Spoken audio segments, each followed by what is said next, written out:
Bugun darsimizda Cambridge 9 test 4 passage tree analysis ko'rib chiqamiz va birinchi navbatda bizda nima kutilayotganligini bilish maqsadida titlni ko'rib olishimiz kerak. The development of museums, demak bu muzeylar haqida bo'lar ekan. Undan keyin esa savol turlarini ko'rib olishimiz va qanaqa strategiyalardan foydalanishimiz mumkinligini aniqlab olamiz va bu qismni o'zingiz ko'rganingizdek matching information, matching paragraphs. Bu qismni o'zingiz ko'rganingizdek paragraf A o'zi javob berilgan, shuning uchun ham 5 ga chiqarib tashladik. Bu qismda faqat bizda 4 ta paragraf qolgan va 4 ta paragrafda bizda 6 ta vibra bor. Demak, bizga ikkitasi kerakli vibra bo'ladi. Undan keyin esa bizda savol turlari, multiple choice savollari compared to today's museums, so past demak qismda hozirgi muzeylarga qaraganda oldingilar degan ma'no berilgan. Unda true false not given savollarimiz bor va true false not given consumers prefer theme parks which avoid serious issues. Demak, qismda o'zingiz ko'rganingizdek bizda masalan ko'pchilik vaziyatda paragraflarni hal qilganimizda matching paragraphs bajarib bo'lganimizda ko'pchilik o'quvchilar matching paragraphs bajarishadi, bo'ldi, ha endi boshqa savol turga o'tsam bo'ladi. Yo'q, bu losing strategy, noto'g'ri strategiya. Chunki masalan paragraflarni tugatganingizda butun tekstni tugatib bo'lgan bo'lasiz, lekin bu qismga qaraganingizda lekin ortga qaytishga to'g'ri keladi va bu ortga qaytish sizni energiyangizni, qo'shimcha kuchingizni yo'qotishingizga sabab bo'ladi. Shuning uchun ham nima qilinishi kerak? Bu vaziyatda birdaniga mana bu keywordlarni topib ketish kerak edi, birdaniga javoblarni topishga harakat qilib ko'rish kerak. Xo'p, shuni qilishga harakat qilamiz. Masalan, bu qismda bitta paragrafni o'qiymiz, chunki bu paragrafda bo'lishi mumkin, katta ehtimollik bilan javoblar. The conviction that historical relics provide infallible testimony about the past is rooted in 19th and 20th century, which hence was regarded as an objective value free. As one writer observes, also it is now evident that artifacts are as easily altered as chronicles. Public faith in the veracies endures a tangible relation amplifies the real. What? Also, it's now even evident that artifacts are easily altered as chronicles. Public faith in their veracity endures. Demak, bu qismda chronicle'ga o'xshab tez o'zgartirishiga qaramasdan, lekin ularga ishonch bor. Such conviction was until recently reflected in the museum display. Museums all used to look, and some still do, much like storage rooms of objects packed together in showcases, good for scholars who wanted to study the subtle differences in design, but not for the ordinary visitor to whom it all looked alike. Similarly, the information accompanying the objects often made little sense to lay visitors. Little sense. The content and format of explanations dated back to a time when the museum was exclusive domain of the scientific researcher. Okay, I understand. Hope. Compared to the museums, today's didn't students history in detailed way. No information about it. We're not primarily intended for the public. Mana qismda o'z ko'rganingizdek, museums used to look, and some still do, much like storage rooms packed together in showcases, good for scholars but not for the ordinary visitors. Demak, qismda public uchun intend qilinmagan. More clearly organized, no. Preserve items, greater care, no information about it. Xo'p, keyingi qismga o'tamiz. According to the writer, current trends in the heritage industry. Current trends in heritage industry bu qismda topsak kerak menimcha. Recently, however, attitudes towards history and the way it should be presented have altered. The key word in heritage display is now experience. The more exciting, the better, and if possible, involving all the senses. Good examples of this approach in the UK and our Jorvik Center in New York. Blah blah blah blah blah blah. In the US, the trend emerged much earlier. Has been a prototype for many heritage developments for other parts of the world. No one can predict where the process will end. One so-called heritage site as a reenactment of historical events is increasingly popular. Computers will soon provide virtual reality experiences which will present visitors with a vivid image of the period of the choice, in which they themselves can act as a part of the historical environment. Such developments have been criticized as an intolerable vulgarization, but the success of many historical theme parks and similar locations suggests that majority of public doesn't share this opinion. Demak, qismda o'z ko'rgazda experience ahamiyati kuchayib ketgan ekan. Emphasize personal involvement, yes. Emphasize personal involvement, to'g'ri bu. Involving all the senses, heritage display more exciting the better, personal involvement bor. Then personal involvement bor. Have their origins, nope. I rely on computer, nope. Reflect manner, nope. Xo'p, bu javobni topdik. Bu prefer theme parks which avoid serious issues haqida ma'lumotni hozircha ko'rmadik. Keyingiga o'tib ketamiz. Don't touch it. Commercial pressures on people in charge. Yo'q.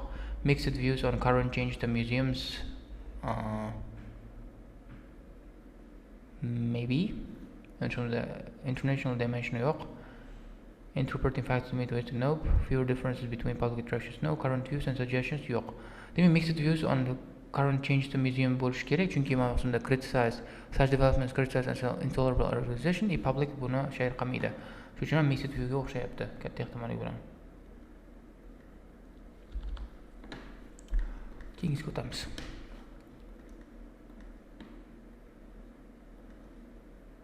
Hop. In a related development, the sharp distinction between museums and heritage sites on the one hand and theme parks on the other is gradually evaporating. Sharp distinction is evaporating. They already borrow ideas and concepts from one another. For example, museums have adopted storylines for exhibitions, sites have accepted theming as a relevant tool, theme parks are moving towards more authenticity, research-based presentation. In zoos, animals are no longer kept in cages but in great spaces, either in the open air or enormous greenhouses, such as the jungle and desert environments in barriers to wildlife. This particular trend is major developments in the presentation of natural history in the 20th century. Hop, demak bu. Hop. Javob nima bo'ladi bu? Fewer difference between public attractions bo'lar ekan bu. Fewer difference demak yaqinlashib ketyapti. Sharp distinction evaporating degani o'sha distinctionlar, farqlar u yo'q ketyapti. Kattada 6 qilamiz buni. Keyingi qismga o'tamiz. Shu menimcha javob. Keyingi qismga o'tamiz. Lekin keyingi qismga o'tishdan mana keyingi qismga o'tkazaveramiz. The theme parks are undergoing other changes too, as they try to preserve more serious social and cultural issues, more away from fantasy. This development is a response to market forces. Response to market forces. Commercial pressures on people in charge. What's getting menimcha? High probability. Very high probability. Also, museums have a special razor distinction role to fulfill. They are also operating in a very competitive environment where visitors make choices on how where to spend their free time. Heritage and museum experts don't have to invest stories, recreate historical environments to attract their visitors. Their assets are already in place. However, exhibits must be both based on artifacts and facts that are, we know them, attractively presented. Those who are professionally engaged in the art of interpreting history are just in a difficult position. They must steer a narrow course between demand of evidence and attractiveness, especially given increasing need for industry for income generating activities. O'z ko'rganda bu o'sha odamlarni bu qismdagi pressure, давление berayotganida, ko'rsatayotganligida o'sha uchun commercial pressure ni javob qilib olar ekanmiz. Keyingi qismga o'tamiz. According to writer says the museums, heritage sites are theme parks, often work in close relationship, partnership haqida ma'lumot yo'q, preserve separate entities no, similar activities no, less easy to distinguish than before. Demak, javob bu qismda bo'ladi. Javob sharp distinction is evaporating degan javob bor. O'shuning uchun ham bu javob D bo'ladi. The writer says in the preparing exhibition for museums, experts exhibition for museums should pursue a single objective, know information, have to do a certain amount of language translation, have to balance conflicting priorities. Bu to'g'ri bo'ladi, chunki bu qismda borgan. Should be free, no information. Bu qismda have to balance conflicting priorities. Bu nimaga javob bo'ldi? Chunki bu qismda they must steer narrow course between the demand of evidence and attractiveness. Bu haqida mana shu qism javobimiz bo'ladi. Shuning uchun ham bu javobni D deb oldik. Keyingi qismga o'tamiz. In paragraph E, demak paragraph E hali o'qimadik, shuning uchun ham bajarishni shart emas. Consumers prefer theme parks which avoid serious issues haqida ma'lumot yo'q. To'xta. Theme parks are undergoing other changes as try to present more serious and social issue.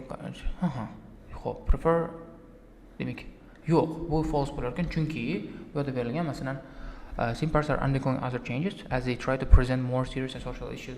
Bu ular serious social and cultural issuelar ko'rsatyapti, fantaziyadan uzoqroqqa chiqqan holda. And this development, bu o'zgarish, masalan serious issue, cultural issue o'tish, bu market forcelarga response demak bu qismda consumerlar o'sha narsani xohlayapti, qochyaptimi, xohlayapti. More people visit museums than theme parks haqida ma'lumot yo'q. Qaysi qismda ko'p borada, qaysi qismda ko'p yo'q bormaydi haqida ma'lumot yo'qligi sababli notga olamiz. The boundaries of Leiden have challenged the sense. Leiden? Where's Leiden? Buni o'qimadik kerak hozircha. Where's Leiden? Here Leiden bor. Demak, keyingi 39 va 40 savollar javoblari boshqa joyda bo'lar ekan. Topishga harakat qilamiz. Keyinchalik esa bu paragraf E, bu xuddi shunaqa E, mana bu paragrafni topib olishimiz kerak. Topdikmi? Xo'p, topibmiz. Paragraph E ni o'qiymiz, bo'ldi shu bilan. Yo'q, uni ham o'qishimiz kerak. Paragraph E, it could be claimed that in order to make everything in heritage more real, historical accuracy must be increasingly altered. For example, in an individual with malign facial features because it corresponds to public perception. Similarly, is shown making a dominant gesture to his wife. Such presentation tells us more about contemporary perceptions of the world than about our ancestors. There's one conversation for word persons who make these interpretations. They didn't provide the interpretation. The visitors would do it for themselves based on their own ideas, misconceptions, and prejudices. No matter how exciting the result, it would contain a lot more bias than presentations provided by experts. O'z ko'rganingizdek, bu ekspertlarni emas, ekspertlarga qarshi, masalan, odamlarni o'zini perceptionini ko'rsatayotganligi haqida. Yeah, interpreting facts to meet visitors experience ga to'g'ri kelar ekan bu. Chunki masalan, ular xohlaydi-da shunaqa bo'lishini. Masalan, Boxunda Natural Museum haqida berilgan rangni o'zgartira olamiz. Xo'p. Qizil bo'la qolsa yana. Mana qizil bo'la qolsa mayli, mana Boxunda yozilgan. Mana accuracy must be increasingly altered, male facial features because it corresponds to public perception. Maqsadi contemporary. Visitors would do it for themselves haqida ma'lumot bor, shuning uchun ham uchini oldik. To'g'ri, international dimension haqida ma'lumot ko'rmadik, current review suggestion haqida ko'rmadik, kerak emas bizga ham. Shu bilan sifatli mana bu uchalasini tashladik, mana bularni belgilashga harakat qildik. Bu qism o'z nihoyasiga yetdi. Sizlarga tushunarli bo'ldi degan umidamiz. Keyingi qism The writer suggests that some museums exhibits fail to match visitor expectation. No information are based on false assumption of professionals. No information reveal more about present beliefs about the past. No information allows to'g'ri, reveal more about present beliefs about the past. Mana bu qismda ma'lumot berilgan.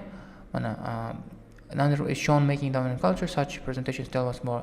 Such presentations, book of presentations, tell us more about contemporary perceptions than about ancestors. O'zimizga qaraganda contemporary perceptionlarni ko'rsatib berar ekan degan ma'lumotni bergan. O'sha uchun ham paragraf E bo'ldi. Mana bu qismni topaylik. Xo'p, demak bu ham ikkita savolga javobni F ga borib o'qishimiz kerak ekan. 3 ta savolimiz qoldi. Mana bularni tugatishimiz kerak. Human bias is inevitable.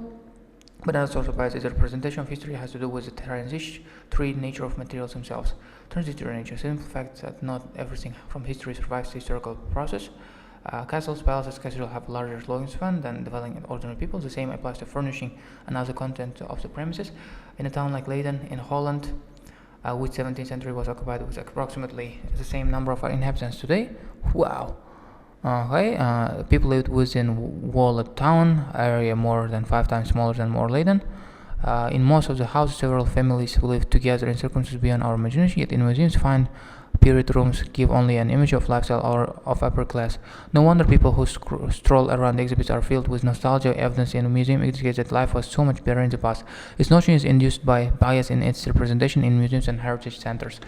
O'z ko'rganingizdek ko'rsatgan o'sha materiallarni ham o'zini lifespani borligi sababli faqatgina biz yetib kelganlarni ko'ramiz. We fail to use our imagination now. Only very durable objects remain from the past. Correct. We tend to ignore things that displays us no information. Too much on the local area. Nope. Demak shunda mana bu durable bo'ladi. Men chunki men aytdi transitory materials themselves shu bilan B bo'ladi bu javobimiz. Boundaries of Leiden have changed little since 17th century. Bu to'g'ri bo'ladi chunki o'zgarmagan. Chunki bir xil vaziyatda qolgan degan gap bor mana shunda. In a town area more than 5 times. Boundaries have changed little. Demak shunda area more than 5 times smaller. Demak shunda false bo'lar ekan chunki 5 barobar. False. Lekin bir xil odam yashagan, approximately the same number of inhabitants. Bir xil miqdorda odam yashagan, lekin boundary 5 marta o'sgan. Museums can give a false impression of how life used to be. To'g'ri bu, true.